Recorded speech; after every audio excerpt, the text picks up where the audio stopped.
Ja men tjena och välkommen till Larssons lilla loophörna som tills alldeles nyligen såg ut ungefär så här. Men nu är det andra bullar för nu ryker den här RC300 sådär. Och istället har vi en RC600 Loopstation från Boss vid mina fötter. Och varför då detta? Ja, den där har ju 6 kanaler istället för 3 som den andra hade. Men det var inte skälet. Den har också bättre ljudkvalitet, 24 bitars ljud istället för 16. Wow, var inte heller skälet. Utan mer att det finns mycket bättre effekter i här. Det finns bättre trumljud och rytmer och sånt där att jobba med. Men framförallt för att det är mer öppen design så att alla de här knapparna här kan programmeras till någonting som jag själv gillar. Och det är väl det jag ska försöka komma på vad det är jag gillar nu då med det här.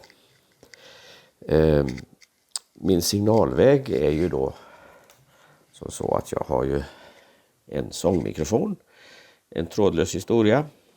Mottagaren sitter under där. Signalen går rätt in i mikrofoningång med 1 där. Jag ska sätta tillbaka den här. Så där ja. Och här har vi då min lilla platta med texter och sånt. Jag jobbar med ett program som heter Setlist Helper. På vägen ner här så ser vi mitt lilla gitarrörna. Och jag har ett litet bord på stativet här med diverse tillbehör och roliga saker. Kan väl stå en öl här också kanske. Inte så lämpligt men ja. Ja, shaker. Tackar jag. Här ligger också min sändare för gitarrerna till den trådlösa mottagare som sitter under där. De 2 tänderna där.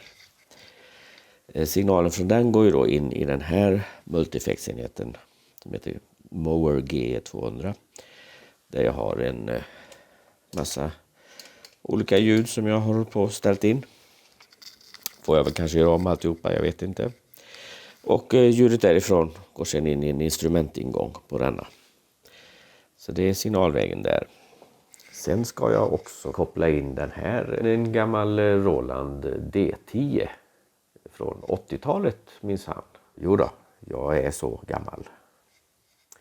Den har jag mest haft för trumljud och sådär som finns där. Och även lite keyboards, alltså klaviatur, piano, basljud och så vidare. Men jag ska se om jag kan använda den här som en MIDI-controller för att styra funktioner i den där lilla burken. Så det är ett litet experiment jag har framför mig. Men den kommer i alla fall komma in på en instrumentingång där.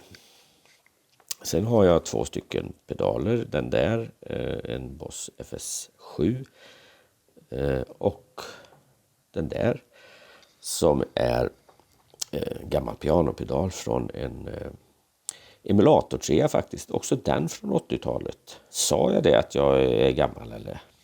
De har jag då till att styra och byta saker och ändra saker här i under låtens gång till exempel. Byta rytmer eller lägga till ett litet eko på någonting och sådär.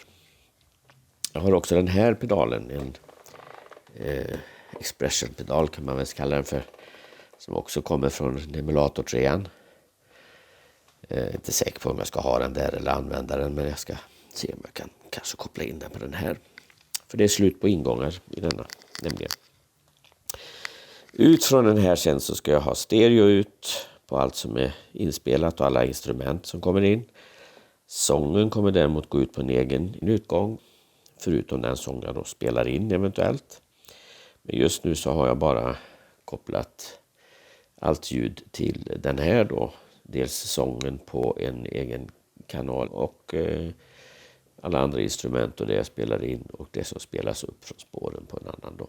Så det är en liten Alto Busker. Batteridriven liten jäkel som faktiskt låter ganska bra.